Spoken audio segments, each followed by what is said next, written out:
Hello दोस्तों, कैसे हैं आप? तो दोस्तों, आप सभी को आपकी अपने यूट्यूब चैनल के दत्ता क्लासेस में स्वागत है। तो दोस्तों, पिछले वीडियो में हमने साइंस क्लास 10th का मॉडल सेट 1 का कराया था। ठीक है। तो दोस्तों, आज की इस वीडियो में हम बात करने वाले हैं साइंस सेट 2 क्लास जो है आपका है 10 क्लास है। ठीक है। तो देखिए दोस्तों, आपका जो क्लास है दोस्तों 10 क्लास है। आपका जो विषय है क्या है? विज्ञान है। इसमें जो दोस्तों आपका फुल मार्क्स रहेगा 40 का रहेगा। ठीक है। और आपका टाइम रहेगा 1.5 घंटा का। ठीक है।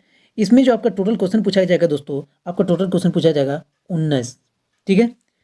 तो 19 क्वेश्चन पूछा जाएगा। उसमें आपका कितना मार्क्स कितना का रहेगा, उसके अनुसार हम सेक्शन ए में, सेक्शन बी में, सेक्शन सी में क्या क्या कितने मार्क्स का कौन से सेक्शन में रहेगा वो आपको हम बताएंगे। ठीक है। तो जैसे कि पिछले वीडियो में हमने बताया था सेट 1 में कि कौन सा क्वेश्चन में कितना मार्क्स का है। ठीक है। तो अगर सेट 1 का अगर आप सब ने नहीं देखे हैं तो सबसे पहले सेट 1 को देख लें। वीडियो के डिस्क्रिप्शन बॉक्स में दिया गया है, देखिए सेट 1 का लिंक। ठीक है। तो चलिए अब देखते हैं सेट 2 का पहला क्वेश्चन कि क्या दिया है सेक्शन ए में। तो देखिए आप देख सकते हैं कि सेक्शन ए में मेरा दिया गया है कि क्वेश्चन नंबर 1 में, ठीक है, ये जो क्वेश्चन पूछा गया है दोस्तों 2 × 5, यानी कि इसमें से दोस्तों इस टोटल आपको 5 क्वेश्चन का आंसर देना है। ठीक है। 2 5 10। ठीक है। तो देखिए इसमें पहला क्वेश्चन दिया गया है कि विद्युत धारा का एसआई मात्रक क्या है। किसी चालक में विद्युत धारा मापने के लिए किस उपकरण का प्रयोग किया जाता है, ये आपका क्वेश्चन है। ठीक है दोस्तों। तो दोस्तों विद्युत धारा का जो एसआई मात्रक होता है दोस्तों एम्पियर होता है। उससे जो दोस्तों ए से सूचित किया जाता है। किससे सूचित किया जाता है दोस्तों? एम्पियर ए से। आप क्या कीजिए, नोट्स बनाते जाइए। ठीक है। अब देखिए दोस्तों, ये सब शॉर्ट क्वेश्चन है, इसी कारण हम लिख नहीं रहे हैं, मतलब टाइप नहीं कर दे रहे हैं, क्योंकि इस सब में देखिए टाइप करेंगे तो आपको भी वीडियो बहुत ज़्यादा लॉन्ग लगेगा। ठीक है। तो देखिए विद्युत धारा का एसआई मात्रक क्या होता है? एम्पियर होता है। अब उसके बाद क्वेश्चन में बोला गया विद्युत धारा मापने के लिए किस उपकरण का प्रयोग किया जाता है। तो दोस्तों विद्युत धारा मापने के लिए आमीटर का प्रयोग किया जाता है। किसका प्रयोग किया जाता है दोस्तों? आमीटर का। आमीटर। ठीक है। आमीटर का प्रयोग किया जाता है। अब देखते हैं सेकंड क्वेश्चन की ओर कि क्या दिया गया है। तो सेकंड क्वेश्चन में आप देख सकते हैं कि क्या लिखा गया है। सेकंड क्वेश्चन में दिया गया है दोस्तों कि विद्युत धारा क्या दिया है दोस्तों, सॉरी, प्रतिरोध का एसआई मात्रक लिखें। देखिए देख सकते हो क्वेश्चन नंबर 2, प्रतिरोध का एसआई मात्रक लिखे। किसी तार का प्रतिरोध उसकी लंबाई पर निर्भर करता है, हाँ या ना, ये आपको जवाब देना है। तो दोस्तों प्रतिरोध का जो एसआई मात्रक होता है आपका ओम होता है। क्या होता है? ओम। ठीक है। अब ओम को इस प्रकार लिखा जाता है दोस्तों। ठीक है। ओम होता है। अब क्या बोला है कि किसी तार का प्रतिरोध उसकी लंबाई पर निर्भर करता है, हाँ या ना? तो जी हाँ दोस्तों, हाँ, इसका आंसर होगा हाँ, किसी तार का प्रतिरोध उसकी लंबाई पर निर्भर करता है। ठीक है। तो अब देखते हैं अगला क्वेश्चन की ओर कि आपका अगला क्वेश्चन क्या है। क्वेश्चन नंबर कितना 3 दिया गया है दोस्तों, 2 ऐसे धातु का नाम बताएं जिसे आसानी से चाकू से काटा जा सकता है। तो ये किसे काटा जाए दोस्तों? तो आपका जो होता है सोडियम है, सोडियम को जो Na से लिखा जाता है, और आपका है पोटेशियम जिसको के बोलते हैं, यानी सोडियम और पोटेशियम आपका इसमें सही आंसर होगा। ठीक है। तो अब देखते हैं अगला क्वेश्चन की ओर कि अगला क्वेश्चन आपका क्या है। तो देखिए क्वेश्चन नंबर 4 में दिया गया CH3CO CH3 और अरे को दिया है C2H4 में कौन कौन सा प्रकार्यात्मक समूह है। तो देखिए जैसे कि पहला में दिया है CH3 और COH3। ठीक है। इसमें कौन सा प्रकार्यात्मक समूह? तो देखिए आप इसमें देख सकते हैं मेरा CO है। क्या है दोस्तों? CO।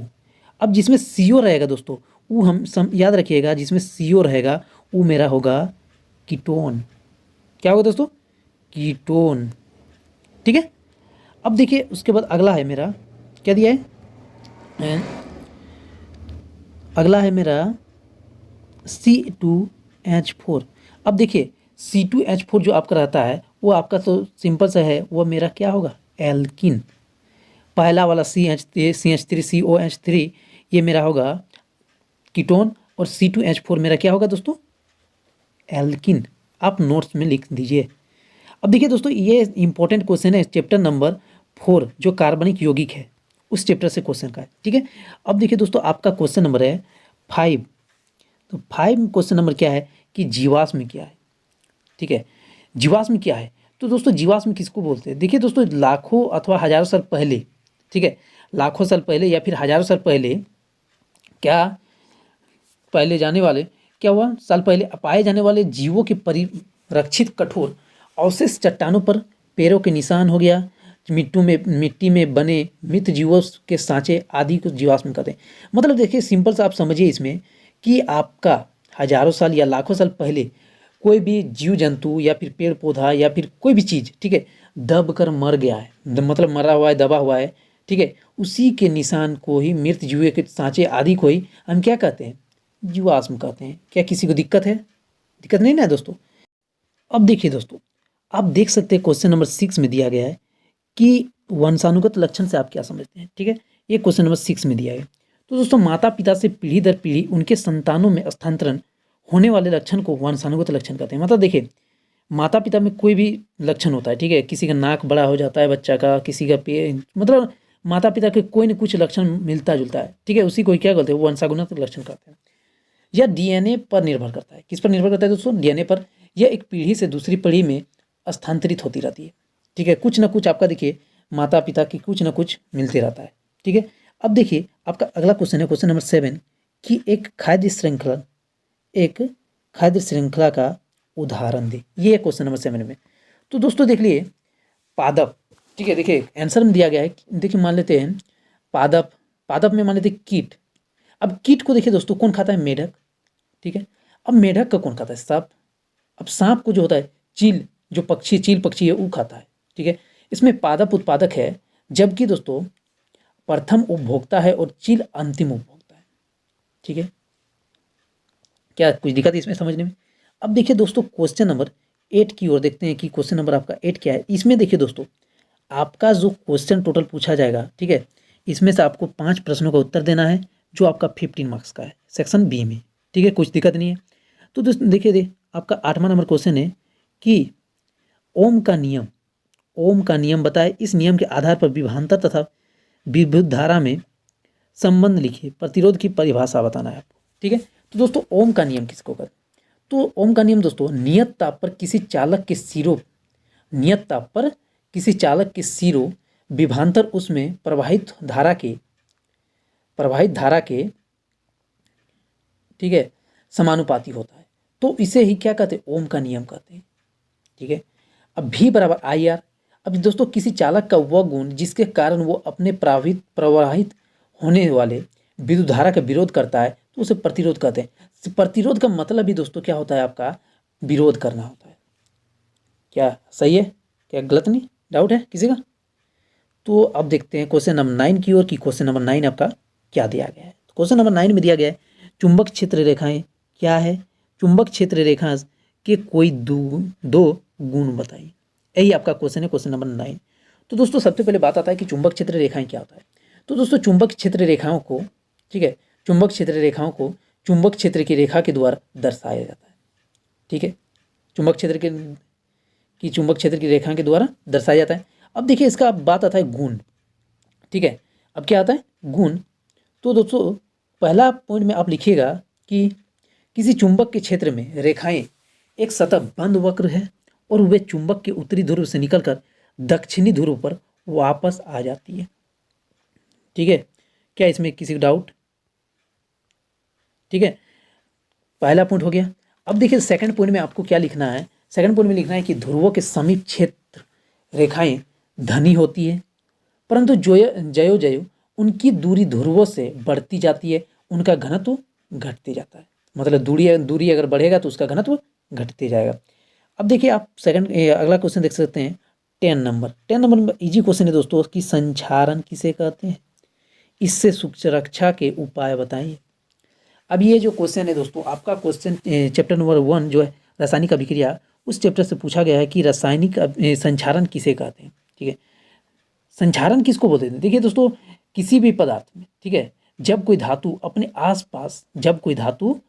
आसपास अम्ल आर्द्रता, ठीक है, अम्ल आर्द्रता आदि के संपर्क में आती है तब ये संचारित होता है, ठीक है, और इस प्रक्रिया को ही संचारण कहते हैं। देखिए जो दोस्तों संचारण अगर आपको समझ में नहीं आया, ठीक है, संचारण अगर आपको समझ में नहीं आया है तो सिंपल सा समझिए कि लोहा, मान लेते एग्जाम्पल में लोहा, ठीक है, लोहा में जंग लगना ही संचारण है।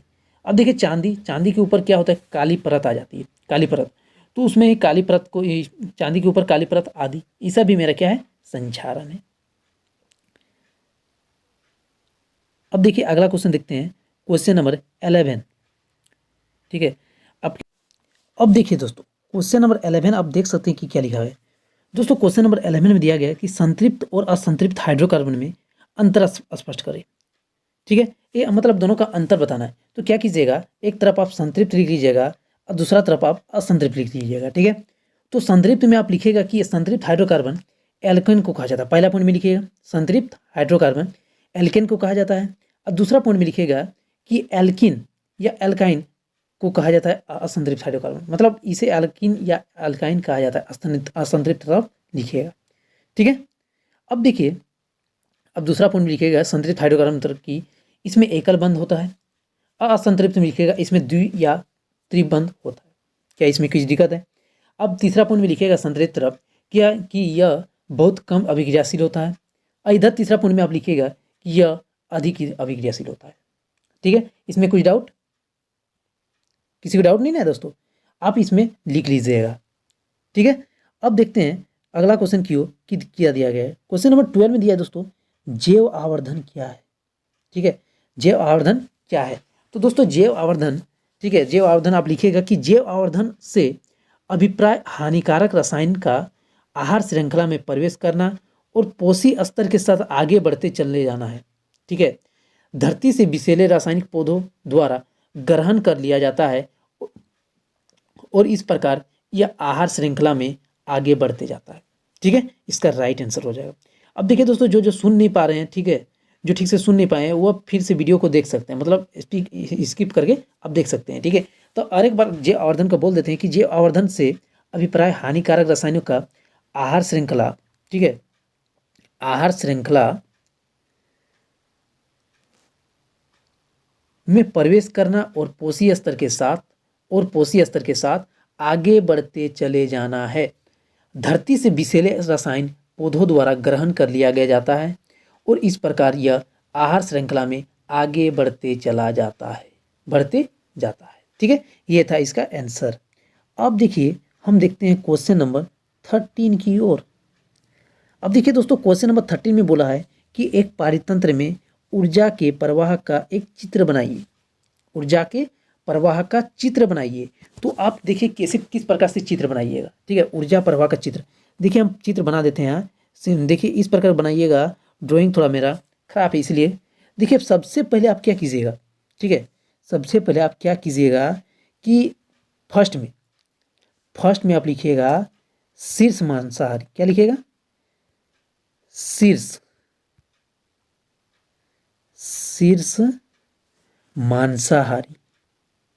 मांसाहारी। अब इसको क्या कीजिएगा, गोल घेर दीजिएगा, एरो मतलब घेर दीजिएगा, उसके बाद एरो को चिन्ह दीजिएगा, उसके नीचे लिखिएगा मांसाहारी, फिर उसके नीचे लिखिएगा, क्या लिखिएगा, शाकाहारी, उसके नीचे फिर उत्पादक, और उसके लास्ट में एकदम नीचे लिखिएगा सूर्य का प्रकाश।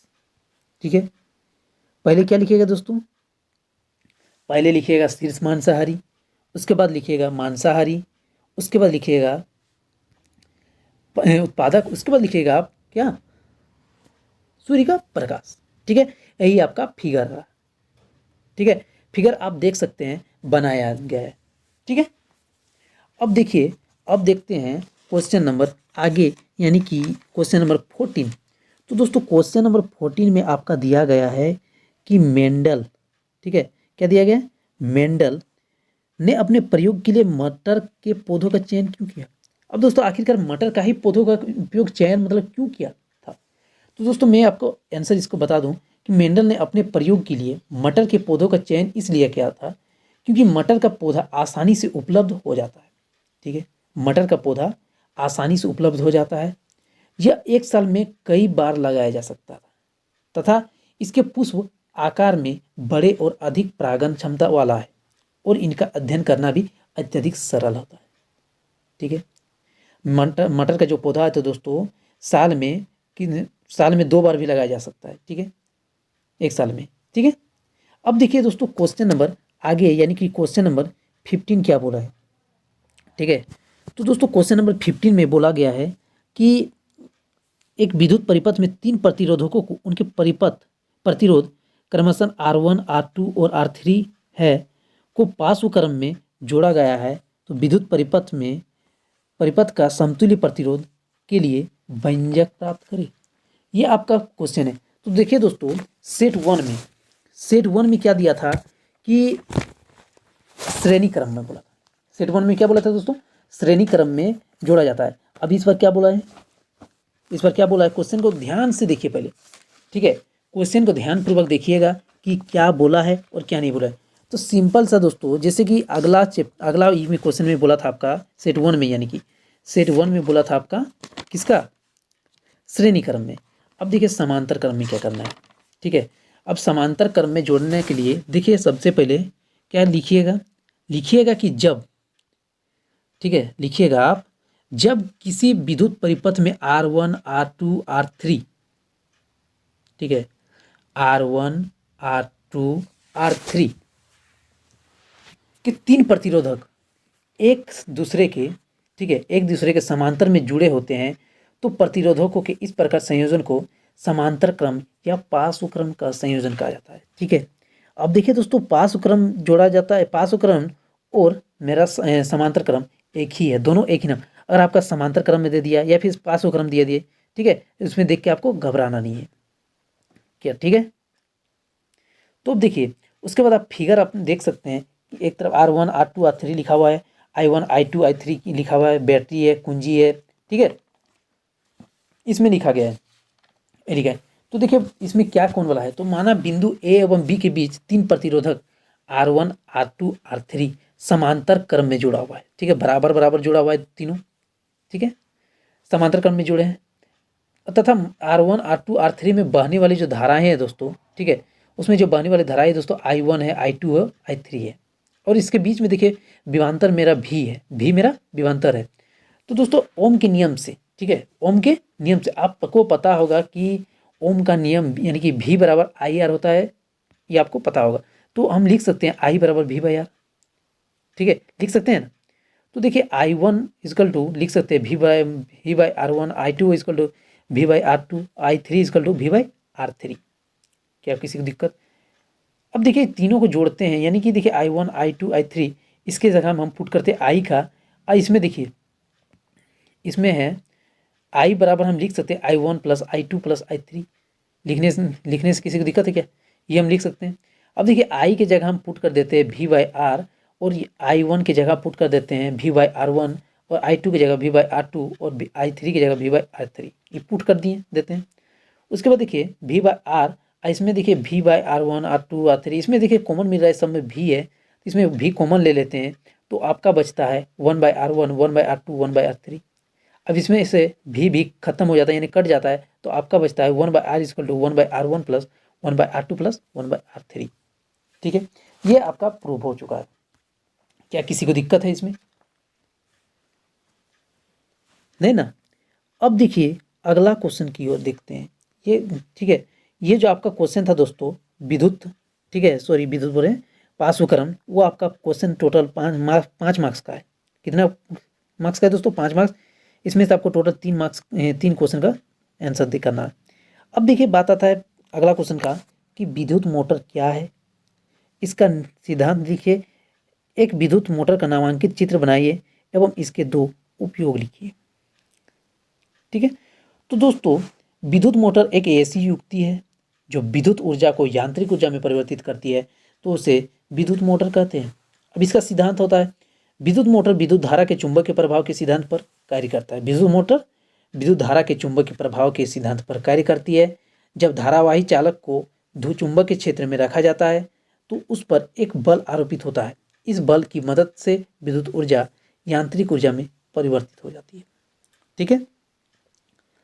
ये आप लिख लीजिएगा, नोट कर लीजिएगा। उसके बाद देखिए आपके सामने एक फिगर शो हो रहा होगा, ये फिगर देखिए आपको एनसीईआरटी बुक में भी मिल जाएगा विद्युत मोटर का, ठीक है। इसे आप छाप लीजिएगा चित्र को और पढ़ लीजिएगा पूरा, ठीक है। अब देखिए दोस्तों अगला क्वेश्चन की ओर आते हैं कि आपका अगला क्वेश्चन नंबर 17 में क्या बोला है कि समायोता किसे कहते हैं। पेंटन के समायों के नाम एवं संरचना सूत्र लिखिए। पेंटन का बोला है, देखिए समायोता किसे कहते हैं, यसी यौगिक, ठीक है, ऐसे यौगिक जिनके आणविक सूत्र समान होता है और संरचना सूत्र अलग अलग होती है।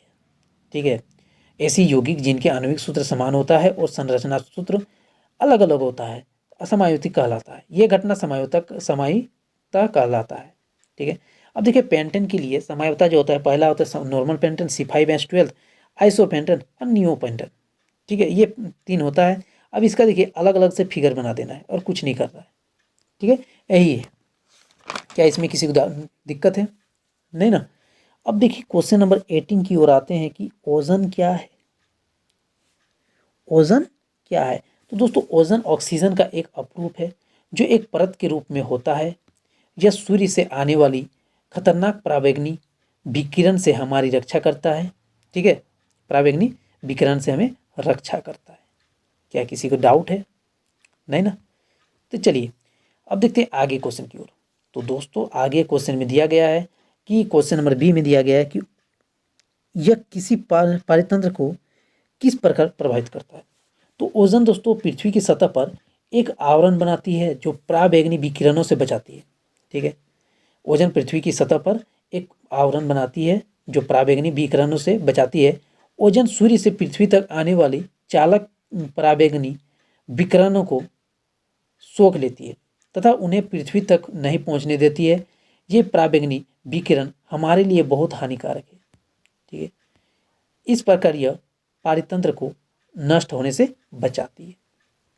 ठीक है, ये अब देखिए क्वेश्चन नंबर सी में दिया गया है कि ओजोन परत के साथ इस क्षय को कम करने के लिए क्या कदम उठाए गए। तो दोस्तों ओजोन परत के क्षय को कम करने के लिए निम्नलिखित कदम उठाए गए हैं, लिख लीजिएगा। पहला CFC के उपयोग पर नियंत्रण किया गया है, CFC क्लोरोफ्लोरोकार्बन। दूसरा नाभिक के विस्फोट पर कर नियंत्रण किया गया है। और तीसरा दोस्तों सुपरसोनिक विमानों को का कम से कम प्रयोग। ठीक है, अब देखिए लास्ट क्वेश्चन आपका क्वेश्चन नंबर 19 कि मानव में बच्चे का लिंग निर्धारण कैसे होता है। मानव में बच्चे का लिंग निर्धारण किस प्रकार से होता है। तो दोस्तों मानवों में लिंग निर्धारण विशेष रूप से लिंग गुणसूत्रों के आधार पर होता है। नर में XY गुणसूत्र होते हैं और मादा में XX गुणसूत्र होते हैं। इससे स्पष्ट है कि दोस्तों मादा के पास Y गुणसूत्र होता ही नहीं है। जब नर मादा के संयोग से संतान उत्पन्न होती है, ठीक है, जब नर मादा के संयोग से संतान उत्पन्न होती है तो मादा किसी भी अवस्था में नर शिशु को उत्पन्न करने में समर्थ हो नहीं सकती, क्योंकि नर शिशु में XY गुणसूत्र होने चाहिए। निषेचन क्रिया में यदि पुरुष का X लिंग गुणसूत्र स्त्री के X गुणसूत्र से मिलता है तो इससे XX जोड़ा बनेगा। अतः संतान लड़की के रूप में होगी। लेकिन जब पुरुष का Y लिंग गुणसूत्र स्त्री के X लिंग गुणसूत्र से मिलकर निषेचन करेगा तो XY बनेगा। इससे लड़के का जन्म होगा। ठीक है, तो दोस्तों यही थी पूरा क्वेश्चन का आंसर। पूरा 19 नंबर खत्म हो चुका है, 19 तक। ठीक है, तो दोस्तों अगर वीडियो पसंद आया है तो लाइक कर दीजिएगा, कमेंट कर दीजिएगा और चैनल पर नए हैं तो चैनल को सब्सक्राइब करके बेल आइकन की घंटी को बजा दीजिएगा। ठीक है दोस्तों, अब मिलते हैं नेक्स्ट वीडियो में। जय हिंद, जय भारत।